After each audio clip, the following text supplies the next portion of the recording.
بسم اللہ الرحمن الرحیم۔ السلام علیکم ناظرین، آپ تکرار پروگرام دیکھ رہے ہیں اور میں عمران خان ہوں۔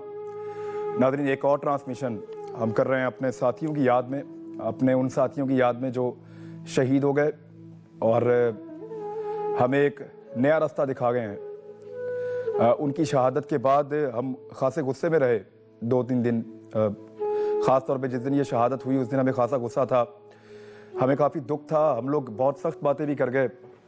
اور کل بھی جب ہم پروگرام کر رہے تھے تو ہمارے مہمانوں کی آنکھوں میں بھی آنسو تھے اور ہم لوگ بھی پریشان تھے۔ ہمارے دوست روتے رہے ہیں، جن کے ساتھ آپ کام کرتے ہیں جب وہ پریشان ہوتے ہیں تو آپ بھی پریشان ہو جاتے ہیں۔ تو اگر اس دوران میں کسی کی دل آزاری ہوئی ہے تو اس کے لیے میں معذرت چاہتا ہوں، لیکن میں نے جو کچھ بھی کہا، جو کچھ بھی بتایا وہ سب حقائق تھے۔ میں نے اگر کسی کی سیکیورٹی دکھائی تو وہ حقیقت تھی، میں نے اگر یہ بتایا کہ ان کے جنازوں پہ کوئی نہیں آیا تو وہ حقیقت تھی، میں نے اگر یہ بتایا کہ حکومت بے حس ہو چکی ہے تو وہ حقیقت تھی، میں نے اگر یہ کہا تھا کہ غریب آدمی کا کوئی پرسانے حال نہیں ہے تو وہ حقیقت تھی، اگر میں نے یہ کہا تھا کہ ایک غریب آدمی کی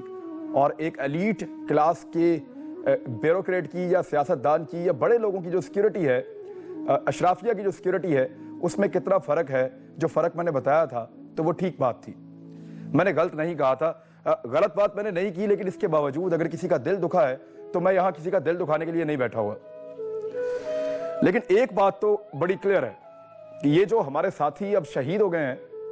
انہوں نے ہمیں کم از کم ایک مشن دے دیا ہے، ایک راستہ دکھا دیا ہے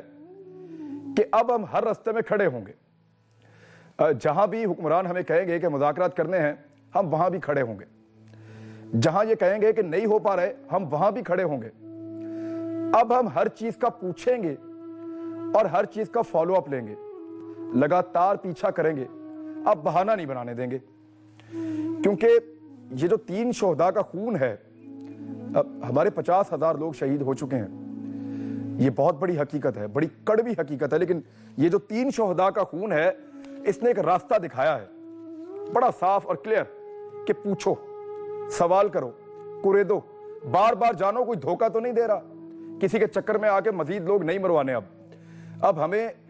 خود بھی انویسٹیگیٹ کرنا ہے، چیزوں کو جاننا ہے، چھپتے ہوئے سوال پوچھنے ہیں، کڑوی گولیاں خود بھی نگلنی ہیں اور حکمرانوں کو بھی اب نگلنی ہوں گی،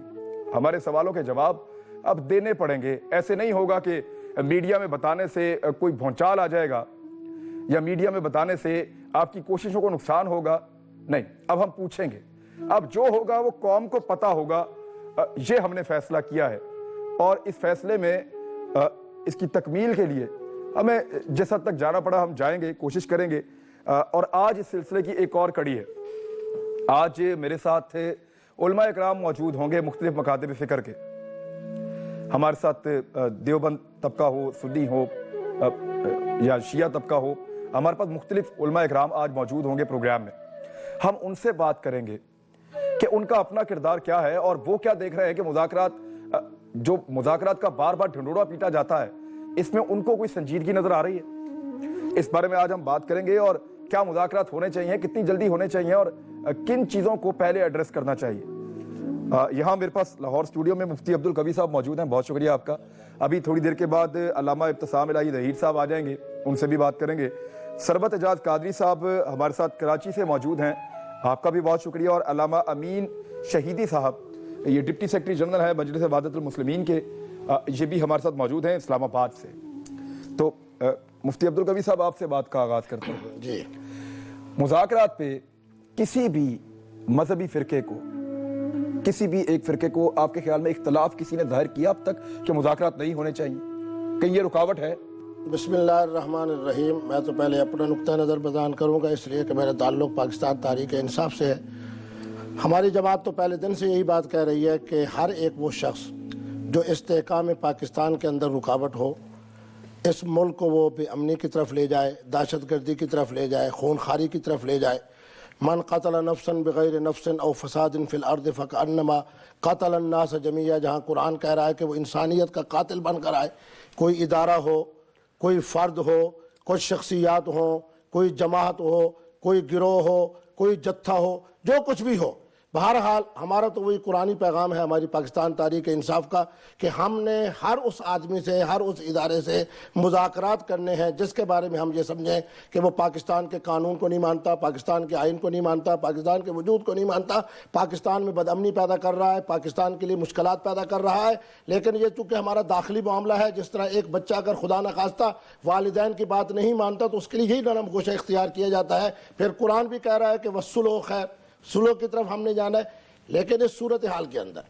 کچھ جماعتیں ایسی بھی ہیں جو سمجھتی ہیں کہ جناب یہ چونکہ طالبان، آج میں پولیٹیکل پارٹیز کی بات نہیں کر رہا، آج میں علماء کرام کی اور علماء مسلم کرام مکاتب کے حوالے ذکر سے کی بات ہمارے کر رہا ہوں۔ ملک کے اندر بہت سی دینی جماعتیں موجود ہیں، آج ان کی نمائندگی بھی ہو رہی ہے۔ ان کا نقطہ نظر بھی صحیح ہے۔ ان کا نقطہ نظر یہ ہے کہ جو لوگ پاکستان کے وجود کو نہیں مانتے، پاکستان کے آئین کو نہیں مانتے، پاکستان کا ان کے ذہن کے اندر احترام نہیں ہے، حضرت قائد اعظم کے بارے میں ان کے الفاظ ایسے ہیں جو زبان پر لانا جو ہے ہم سمجھتے ہیں کہ بہت بڑا ایک جرم ہے، گناہ ہے۔ اسی لیے جناب اگر ایسے لوگوں سے آپ مذاکرات کریں گے تو اس کا نقصان یہ ہوگا کہ ان کی ایک حیثیت تسلیم کی جائے گی، جبکہ وہ لوگ بے حقیقت اور بے حیثیت ہیں جو پاکستان اور یہ کے بڑے آئین تھوڑے سے قانون لوگ ہیں۔ اور بہت سے تھوڑے لوگ ہیں، لیکن یہ بات بھی حقیقت ہے کہ تھوڑے ہونے کے باوجود ان کا فساد ایسا ہے، یعنی آپ دیکھیں نا جی، خود کش حملہ جو ہے، یہ چاہے طبقے کے اندر 10 لوگ ہوں، 20 لوگ ہوں، 100 لوگ ہوں، 200 لوگ ہوں، ہم اتنے لوگ مانتے ہیں، ایسے زیادہ نہیں مانتے۔ 18 کروڑ یا 20 کروڑ کی آبادی کے اندر یہ 200 افراد انہوں نے طے کر لیا کہ خدا نخواستہ پاکستان کے اندر فورسز پہ حملہ کرنا ہے، پاکستان کے اندر خانقاہیت کے جتنا نظام ہے اس کے اوپر ہم نے حملہ کرنا ہے، پاکستان کے مدارس کو ہم نے نشانہ بنانا ہے، فلاں مکتب فکر کو ہم نے نشانہ بنانا ہے۔ تو معنی یہ ہے کہ حکومت کا کام اس کی کوئی گنجائش نہیں ہے۔ کوئی گنجائش علامہ نہیں، امین نہ شہیدی آئین صاحب میں، سے نہ بات، قانون میں، نہ شریعت میں، نہ اخلاقیات میں کوئی گنجائش نہیں جی ہے۔ علامہ امین شہیدی صاحب، نقصان تو بہت ہو رہا ہے۔ میں اس سے پہلے کہ آپ کو یہ کہوں کہ کسی فرقے کا شخص مارا جاتا ہے، وہ پہلے ایک پاکستانی مارا جاتا ہے، ایک مسلمان مارا جاتا ہے، پھر مسلمانوں کے آگے فرقے ہیں۔ اب شیعہ جو ہیں، شیعہ حضرات جو ہیں وہ بھی مارے جاتے ہیں، سنی حضرات جو ہیں وہ بھی مارے جاتے ہیں، یہاں بازاروں میں بچے اور خواتین قتل ہوئے ہیں، یہاں سیکیورٹی فورسز کے اوپر بے شمار حملے ہوئے ہیں۔ یہ ساری چیزیں ہیں، اور جو لوگ لڑ رہے ہیں ہمارے خلاف یا ملک کی سالمیت کے خلاف یا مختلف فرقوں کے خلاف، وہ بھی اقلیت ہیں اور بہت سارے گروپوں میں بٹے ہوئے ہیں۔ لیکن اس کے باوجود ہمیشہ اکثریت سپورٹ کرتی رہی ہے کہ اگر امن آ سکتا ہے مذاکرات سے، لڑائی کے بغیر مسئلہ حل ہو سکتا ہے، تو یہ ایک کوشش ہونی چاہیے۔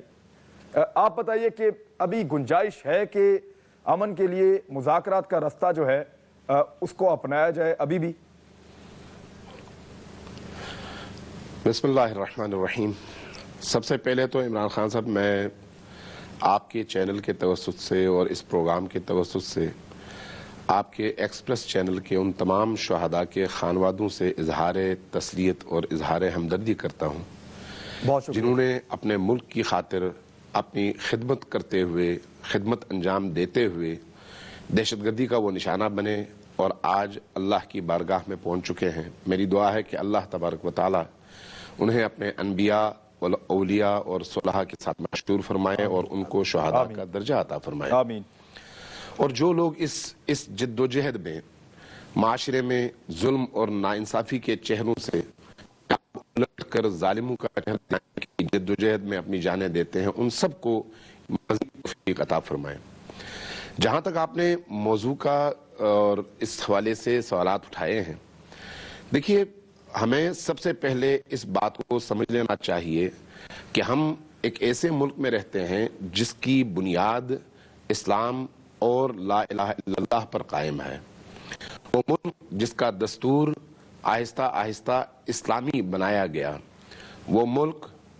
ملک جو دنیا کے نقشے میں پہلا اسلامی جمہوریہ ہے، وہ ملک جہاں پر 98% آبادی مسلمانوں پر مشتمل ہے، وہ ملک جو مسلمانوں کو آزادی کے ساتھ اپنی مذہبی رسومات کی ادائیگی اور انجام دہی کے لیے موقع فراہم کرنے کے نعرے کے ساتھ وجود میں آیا، اور آج پوری دنیا کے اندر ان گزشتہ 30 سالوں میں اس ملک کا جو نقشہ پیش کیا جا رہا ہے اور جو جا رہا ہے وہ اس کی تشکیل کے بالکل برعکس ہے۔ جہاں تک موجودہ صورتحال کا تعلق ہے، یہ صحیح ہے کہ ہمیشہ جب جھگڑے ہوتے ہیں تو آخر کار ان جھگڑوں کے نتیجے میں اگر کوئی فیصلہ ہوتا ہے تو وہ ٹیبل ٹاک اور مذاکرات کی میز پر ہوتا ہے، لیکن